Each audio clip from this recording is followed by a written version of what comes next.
capítulo 3, versículo 14 até o versículo 16.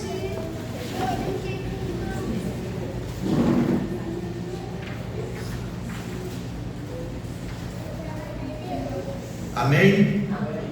Então o Senhor Deus disse à serpente: por causa do que você fez, você é maldita entre todos os animais domésticos e entre todos os animais selvagens. Você rastejará sobre o seu ventre e comerá do pó todos os dias da sua vida. Leia aí o versículo 15, por favor. Porém, a mulher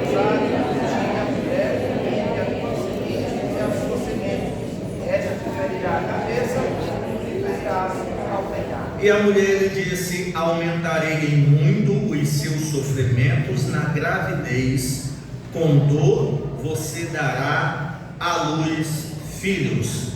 Me permitam ler o versículo 15 para quem não acompanhou a leitura. Porém, inimizade entre você e a mulher, entre a sua descendência e o descendente dela. Este lhe ferirá a cabeça e você lhe ferirá o calcanhar. Amém. Meus amados irmãos, em algum momento da nossa história, nos foi ensinado, na verdade não nos foi ensinado, nós fomos aprendendo com o tempo, com a nossa prática evangelística, que culto evangelístico é coisa para descrente, não é assim? Irmãos, olha, hoje é domingo, segunda templo central, terça-feira todo mundo aqui, antes dos grupos familiares, né? Quarta-feira vamos fazer culto evangelístico na casa de quem? Na casa da irmã Dilma. Hoje nós não fazemos mais os cultos evangelísticos, mas foi trazida essa ideia de que culto evangelístico, mensagem evangelística, deve ter como foco os descrentes. Mas os descrentes é um alvo muito limitado. Agora, é verdade que o culto evangelístico, a mensagem evangelística, ela é para o pecador. Por que pecador? Porque pecador é tanto quem não é crente, como também quem é crente. O que eu quero dizer para os irmãos é que a mensagem evangelística, ela é também para os salvos. O evangelho não é somente uma mensagem de salvação, ela é também uma mensagem de condenação. Todo mundo lembra do João 1 e João 3,16, né? Deus amou o mundo de tal maneira para que todo aquele que nele crê não pereça, mas tenha a vida eterna. Mensagem de salvação. Mas a mensagem evangelística não para por aí, ela segue no versículo 17 dizendo assim, que quem não crê já está condenado. Então a mensagem do evangelho, ela é de fato boas novas. E nós até cantamos, né, ou cantávamos nos cultos de rua: meu amigo, hoje tu tens escolha, amanhã pode ser muito tarde, alertando o não convertido que ele precisa abraçar a mensagem do evangelho.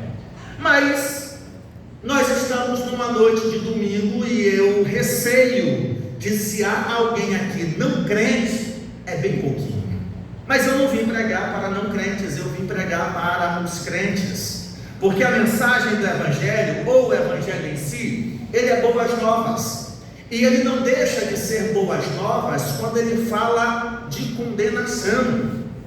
É ruim quando o pai diz para o filho assim: olha, tu te ajeita, senão. O pai avisou, a mãe avisou, então isso é algo bom, orientou. Ruim, e aí as crianças de hoje não sabem disso, né? Ruim era quando você apanhava sem saber o porquê estava apanhando. Ou numa família de 4 filhos, como é a minha, não se contava quem tinha cometido erro, e a mamãe dizia: vai ser os 4, porque os 4 estavam aqui, vai apanhar quem fez, eu não sei, vai apanhar quem não fez, porque está encobrindo. Mensagem de condenação, quando ela é dada, é algo bom, um alerta foi dado. E o que nós encontramos no texto que nós temos é o evangelho. Nós não podemos admitir ou crer que o evangelho é coisa do Novo Testamento.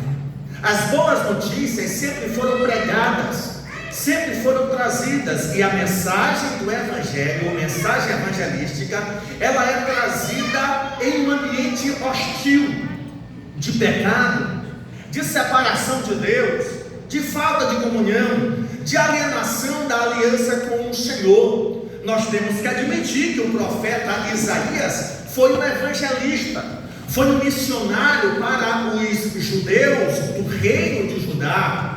O capítulo 1 de Isaías é acabando com o culto. Olha, parem de cultuar, parem de guardar os sábados, parem de dar oferta, parem de sacrificar animais. Vocês estão fazendo tudo errado. A religiosidade está ok, mas vocês estão com as mãos cheias de sangue. Vocês não param de fazer o mal, vocês pecam à vontade, fazem o que querem, pintam, bodam, aí acham que só porque estão fazendo o culto do jeito que é para fazer, está tudo diminuído, está tudo certo. Não é assim não. Então parem de cultuar, parem de fazer festas, parem de fazer sacrifícios e comecem a parar de fazer o mal e começar a fazer o bem.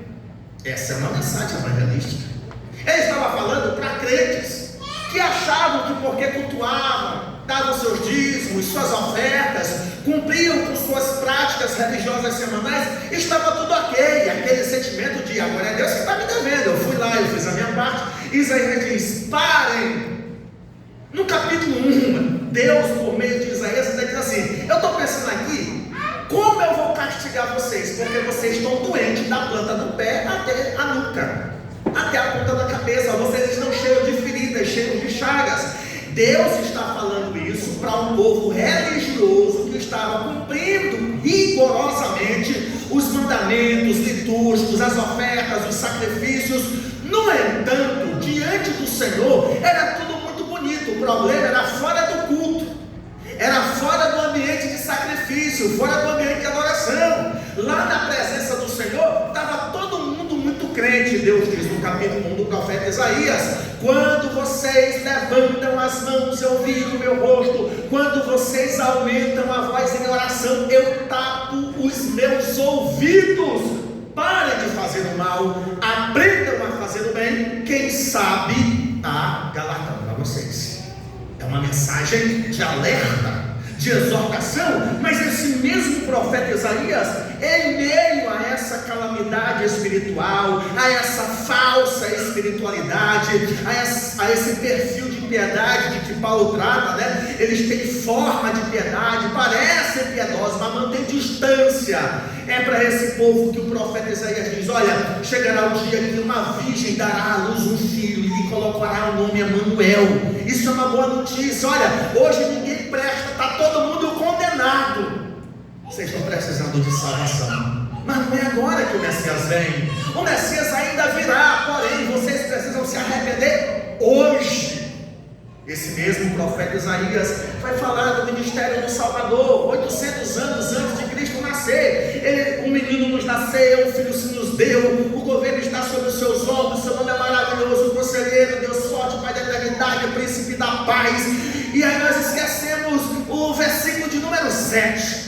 Ele vai trazer juízo sobre a terra. O zelo do Senhor fará isso. Isaías foi um evangelista no seu tempo, pregou boas notícias. Da mesma forma, mais adiante, o profeta Miqueias, que no capítulo 5 do seu livro diz assim: ó tu, Belém Efrata, pequenina demais dentre as cidades de Judá, tu dentre milhares, é de ti que virá um rei, para reinar sobre Israel, montado no jumento, filho de jumenta.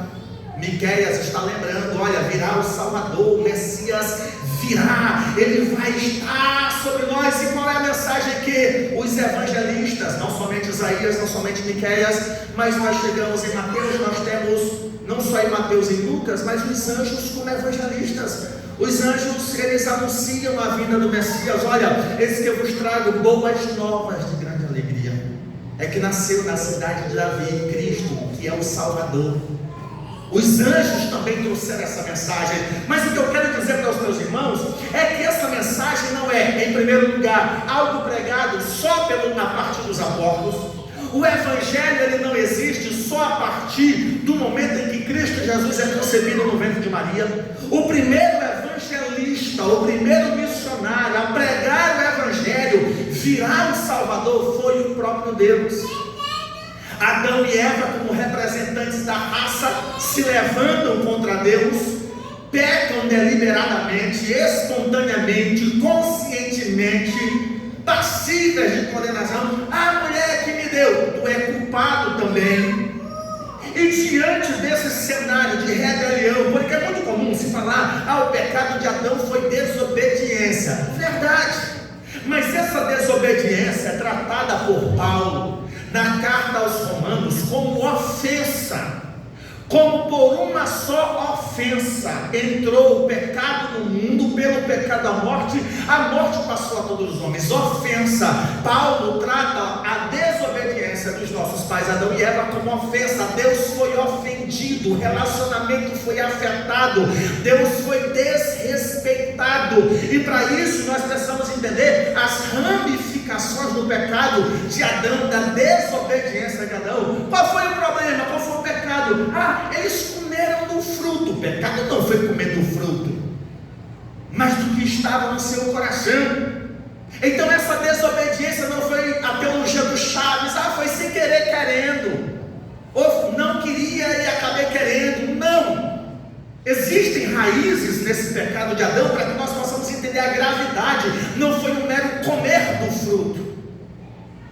Se eles comeram do fruto, em primeiro lugar, nós temos como raiz dessa desobediência a incredulidade. O que é incredulidade? Deixar de acreditar em uma verdade. Deus falou: se vocês comerem, vocês vão morrer. E o que foi que Satanás disse? É certo que vocês não vão morrer. Eles desacreditaram no que Deus falou para dar crédito à mentira de Satanás. Percebe que não é uma mera desobediência? Em outras palavras, eles trataram Deus como mentiroso, como enganador. A serpente está falando a verdade. Deus mentiu, Deus escondeu a verdade de nós. Dá para perceber aí a gravidade da desobediência? Deus falou uma verdade, ele disse: você está brincando, isso é conversa, não vão morrer nada, é certo que vocês não vão morrer.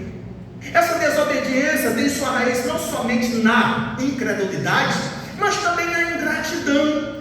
Ingratidão no sentido de que, para Adão e Eva, não bastava eles serem vice-regentes da criação. Deus criou todas as coisas e criou Adão para governar, para administrar, para cuidar, para zelar, para dominar. Satanás disse: quer mais? Eu tenho, é só você comer. Ingratidão. A partir do momento que Adão deliberadamente comeu do fruto, ele estava agindo com ingratidão. Não bastava o que Deus fez dele, não bastava o que eles eram, não lhes era suficiente, eles queriam ser como Deus. Ingratidão, incredulidade. Mas há ainda outras ramificações dessa desobediência de Adão, como por exemplo a avareza. O que é a avareza? É você ignorar o que você tem, desejar o que é do outro. Eu não basta ser vice-regente, não basta ser administrador da criação. Se eu posso ser como Deus, eu quero ser como Deus. Avareza, desejar aquilo que você não tem e não é teu. Desejar o que você não tem e não é teu. Não há problema nenhum em você desejar melhorar de posição no emprego, desejar ser promovido. O problema é quando você deseja o que é do outro, que o outro se lasque, que o outro se arrebente. Quem está entendendo, diga amém. Amém. É costume pregar essas palavras só para quem não é crente, né? Mas os crentes também têm que ouvir o Evangelho. Perceba a gravidade da desobediência. Nós já falamos da incredulidade, da ingratidão, da avareza. Tudo isso, raízes que deram origem ao pecado. A rebeldia é outra ramificação do pecado de Adão, rebeldia. E o que é rebeldia? É você se impor, se opor a uma autoridade constituída. Deus disse: não coma. Mas antes de dizer não coma, está aqui tudo que você tem para desfrutar da criação. Coma livremente. Fique à vontade, não tem pecado da gula, não vai fazer mal, não vai dar diarreia, não vai encher a barriga, não vai te dar alergia, não tem isso, come livremente. Mas isso aqui tu não come. Ele foi lá e... O que tu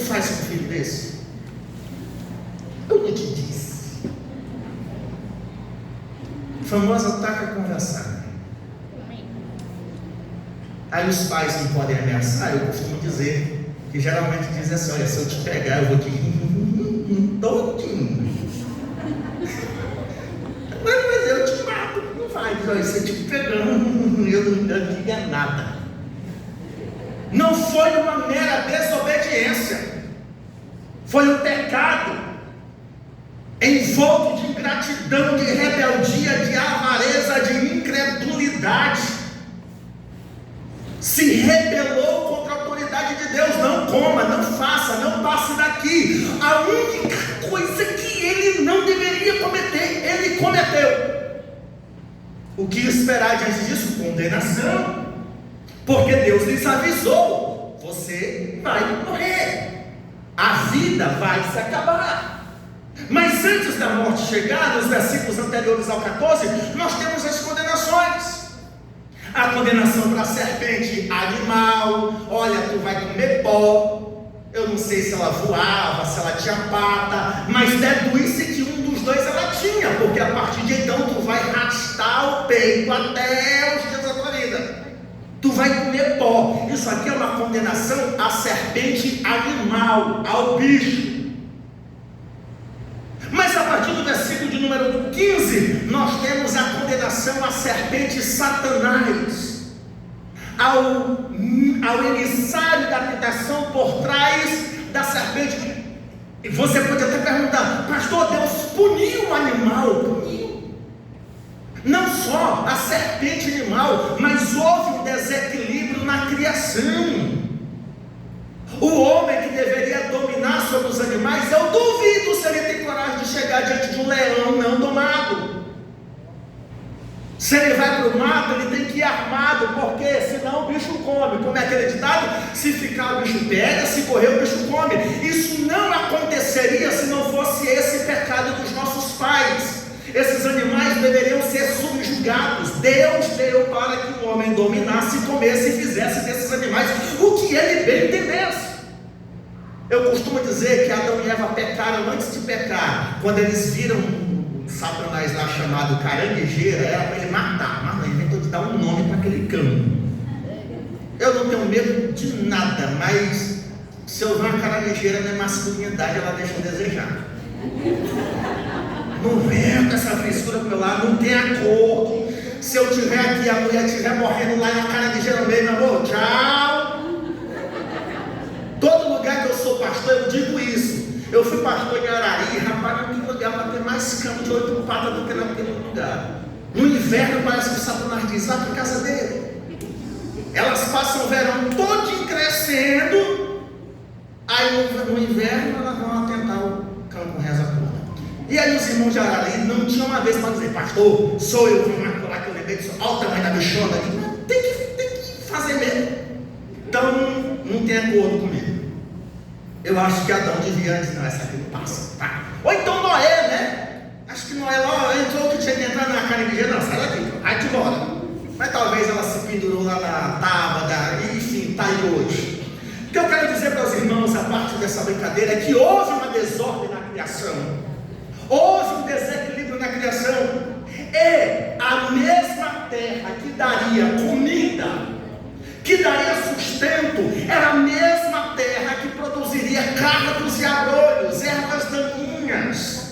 A mesma terra que produziria o fruto, era a mesma terra que também causaria danos. A mesma chuva que regaria, seria também a mesma chuva que poderia atrapalhar a vegetação, atrapalhar a criação. Houve esse desequilíbrio, tanto é que a mensagem do Evangelho, ela não é mensagem de salvação só para pessoas. Jesus Cristo não morreu só para salvar a humanidade. Jesus Cristo morreu para recuperar a criação. O planeta Terra será restaurado. Nós não vamos passar a eternidade no céu lá em cima. A Bíblia encerra dizendo que o céu vai descer, o trono de Deus vai ser colocado na nova terra. Nós vamos passar a eternidade no céu? Vamos, mas o céu vai descer, a eternidade vai ser na terra. Basta você lembrar da mensagem das bem-aventuranças: dele é o reino dos céus, eles herdarão a... Tem um hino que nós cantávamos antigamente: essa terra vai pegar fogo, aonde é que tu vais morar? Eu vou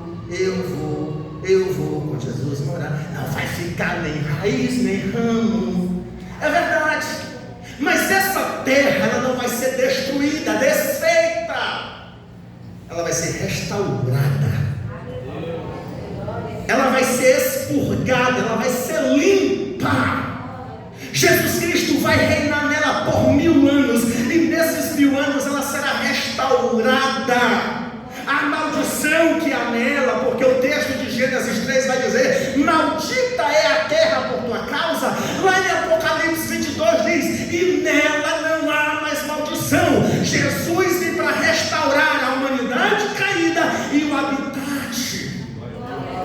Aquele Deus que compartilhava com o ser humano antes da queda e se afastou por causa do pecado, é o mesmo Deus que vai descer do céu, estabelecer o seu trono na terra. E Apocalipse diz: e ele será o seu Deus, e ele será o seu povo, e os seus servos o servirão por toda a eternidade.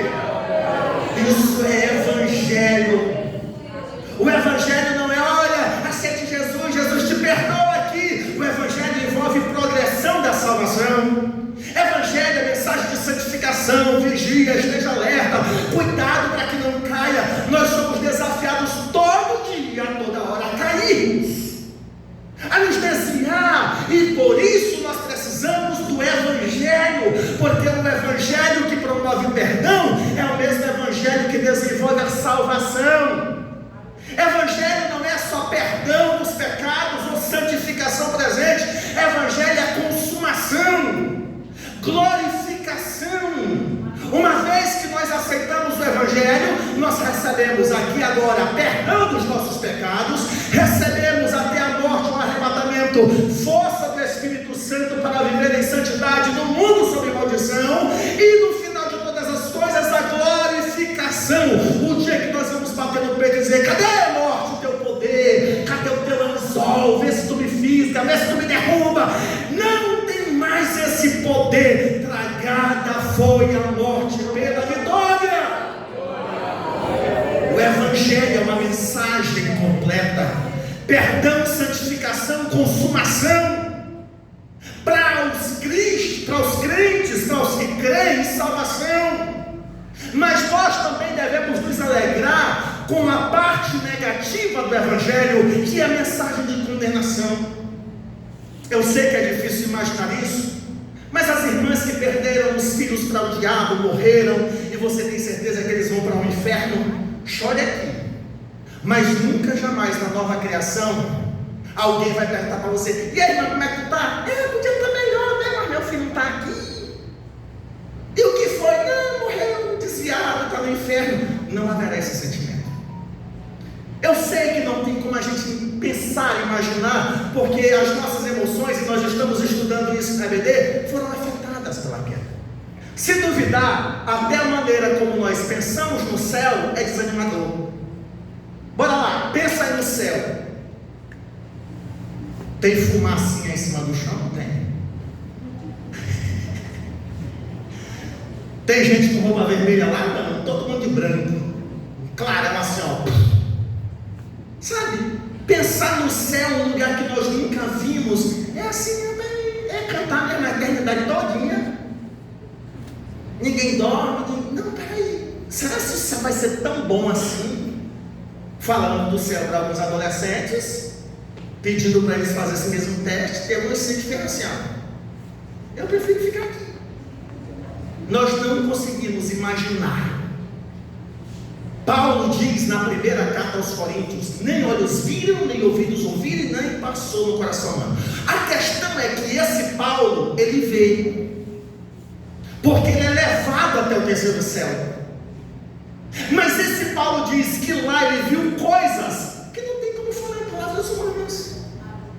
Esse mesmo Paulo, depois que ele tem essa experiência de ir ao terceiro céu, o homem fica louco para morrer, porque ele sabe agora o que tem lá. Os olhos dele viram, o coração dele sentiu, ele esteve lá. E aí Paulo diz assim: irmãos, eu quero estar com vocês, mas entre ficar aqui e morrer, é incomparavelmente melhor. Por quê? Porque ele viu, embora ele não pudesse explicar, dizer, mas quando ele está contando para Timóteo, eu estou preso, estou velho, estou baqueado, vou morrer, mas não estou triste. Por quê? Porque eu sei o que Deus tem guardado para mim, e não somente a mim, mas a tantos quantos amam a sua vida. Eu não sei como é o céu, mas é melhor do que aqui. E quando essa terra for restaurada, céus e terra se unirão. O céu é de Deus, a terra também. Paulo diz na carta aos Romanos, capítulo 8, a partir do versículo 18: eu estou bem certo de que os sofrimentos do presente não podem se comparar com a glória que há de ser revelada em nós. E aí ele continua e diz: porque há uma expectativa da criação. A criação geme pela manifestação dos filhos de Deus, porque ela sabe que ela vai ser redimida, restaurada do cativeiro. Paulo está dizendo isso para os romanos mais ou menos assim: ei, seus crentes, vocês estão desanimando na jornada? Deixa eu lembrar vocês uma coisa: a natureza, a criação, ela foi amaldiçoada, mas ela sabe que um dia ela vai ser restaurada, e ela vai ser restaurada para que os filhos de Deus possam habitar nelas. Se vocês desistirem, vocês não vão chegar a esse tempo, mas se a natureza geme aguardando esse dia, nós também gememos aguardando a adoção do nosso corpo. Não vamos desanimar, porque a natureza sabe que depende de nós para ela ser glorificada. A natureza sabe que o propósito dela é para o deleite do homem, da mulher, é para nós desfrutarmos, para nós vivermos em paz, e ela sabe que um dia, quem tem aí seus 40 anos, ouviu falar do buraco na camada de ozônio, né? Eita, vai acabar o mundo, não pode fumar, fazer fogueira, tem um buraco na camada de ozônio. Se a camada de ozônio acabar, a gente morre. Quem é que fala nisso hoje? O El Niño, um fenômeno, o Nordeste seco demais, está acontecendo. Quem é que fala do El Niño? Irmãos, e mesmo que essa terra se acabe, Jesus Cristo morreu para restaurá-la. E essa é a mensagem do Evangelho. O ser humano e a criação que lá no Éden foram amaldiçoados, o próprio Deus diz: virá ele vai esmagar a cabeça da serpente. Em meio ao caos, Adão e Eva esperando a morte imediata. Eu fico imaginando a coitada da Eva: meu Deus, eu falhei, eu quebrei a cara, eu não posso dizer nada, e o único que podia me defender era meu marido, e ele disse: foi ela. Eu imagino Eva ouvindo Deus dizer assim: Eva, o teu castigo é que tu vai sentir dor quando tu vai ter filho. Peraí, como é o negócio? Eu não vou morrer? Vai, mas eu vou te dar o privilégio de ser mãe. Eu vou te dar o privilégio de gerar vida antes da morte. Eu vou dar esperança para você. A partir de Eva tem aquilo que nós chamamos de esperança messiânica. Você pensa que é à toa que aquelas mulheres hoje casou, Deus me livre de ter filho. Mas quando o Antigo Testamento fala dos milagres de Deus, ele coloca a mulher estéril que engravida entre os grandes milagres de Deus, ao ponto de vários salmos dizer: ele é aquele que faz da mulher estéril uma alegre mulher de filhos, mãe de filhos. Por quê? Porque a partir de Eva, num estado de maldição, de alienação, num estado de separação de Deus, Deus diz: vai morrer, mas antes tem vida, tem filho, tu vai ser chamada de mamãe, esse infeliz ali vai ser chamado de papai. Nasce Caim, nasce Abel, não sei quanto tempo eles viveram, mas foi tempo suficiente para Adão ensinar Caim, seu filho, a sua profissão, cuidar da vegetação, e ensinar Abel a cuidar de animais. Satanás diz: eu vou acabar. Deus disse que era a semente da mulher, só tem dois. Caim mata Abel, pronto. Abel morreu, Caim não é possível. E aí o texto diz que Deus permite que Eva tenha mais um filho chamado Sete. E a Bíblia fala da alegria de Eva: o Senhor me deu Sete no lugar de Abel aqui. Um filho meu foi morto e o outro foi um assassino. Imagina o coração dessa mãe que ouviu do próprio Deus dizendo: Eva, não tem um hino que diz assim: existe vida aí. Eu sei que não está associado a isso, mas imagina uma mãe: tu aí é mulher, não sei quantos filhos tu tem, mata o outro. Essa mulher ouviu de Deus: tu vai ser mãe, e um desses teus filhos vai esmagar, vai vingar. E de repente um filho se torna assassino do outro filho. Não sei quanto tempo passou, Adão conhece sua esposa novamente, ele nasce Sete, e Eva: o Senhor se lembrou de mim. Custe o que custar, passe o que passar, o Redentor já veio. Quando a Bíblia diz que bem-aventurados os que nunca ouviram e creram, não é nós, porque nós temos a Escritura, nós conhecemos a história, mas aqueles que viveram antes dele não tinham a Escritura, eles tinham apenas a promessa. Eles não sabiam quem era a mulher, qual era a virgem, eles não sabiam qual era a tribo, mas mesmo assim eles creram. Foi baseado nessa promessa que Ana pediu um filho, que Sara cometeu erros para ter um filho, e tantas outras mulheres. Se essas mulheres tinham a esperança de vir na semente, para você e eu, ele já veio, esteve na terra, foi crucificado, ele ressuscitou, ele foi para o céu e disse que vai voltar. Isso é o Evangelho. Nós já cremos, nós aceitamos, mas ainda falta a consumação de todas as coisas. Fique em pé no nome de Jesus. Aleluia. A jornada ainda não acabou. Nós precisamos do Evangelho para continuar firmes até o fim. Nós precisamos do Evangelho para perseverarmos, como diz o autor da carta aos Hebreus, para crentes que estavam sob perseguição, perdendo seus bens, pessoas queridas. Alguns disseram: não, gente, está caro demais ser cristão, deixa eu voltar atrás. E o autor diz: espera aí, vocês perderam tudo isso e chegaram até aqui para nada. Nós não somos dos que retrocedem para a perdição, nós somos dos que avançam, nós somos dos que perseveram. Se nós já chegamos aqui, pois então deixa o sangue chegar na canela, nada vai nos impedir, permanecer firmes. Esse é o Evangelho para quem já foi salvo. Você está aqui servindo ao Senhor nessa congregação. Você pode ter as suas razões. Não gostei muito, é papo antipático. Não gostei, é culto rei frio. É um problema nojento que crente tem. O Evangelho nos ajuda a olhar para a semente da mulher, com músicos ou sem músicos, com som ou sem som. Muito antes de nós sonharmos em ter ar-condicionado, porque a Santos, uma das congregações mais antigas, já existia um povo aqui que olhava para Cristo. Irmãos, eu sei que é profecia de que no último tempo o amor de muitos vão esfriar, verdade, mas que não seja você, que não seja eu, que isso não venha nos conformar. É assim mesmo na vida de quem não quer. Nós temos que permanecer firmes, chegar até o céu, porque foi para isso que o descendente da mulher foi prometido, foi trazido à terra, se fez carne, habitou entre nós, e João disse: nós vimos a sua glória, a glória como do unigênito do Pai.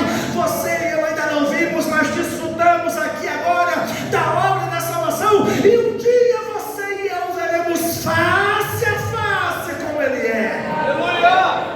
Deus, era esta palavra que eu tinha para a tua noiva, uma mensagem evangelística, o Evangelho em sua completude. Eterno Deus, nós abraçamos pela fé a mensagem da salvação e somos desafiados, bom Deus, a vivermos em santidade, a perseverarmos nesse mundo perdido, até o dia em que o Senhor o restaure e restaure-nos também da queda. Até lá, Senhor, nos fortalece, até lá, Senhor, nos ajuda nas nossas fraquezas. Abençoe esse rapaz, esta moça, a manter-se da pureza, crendo na promessa da vida eterna. Esse homem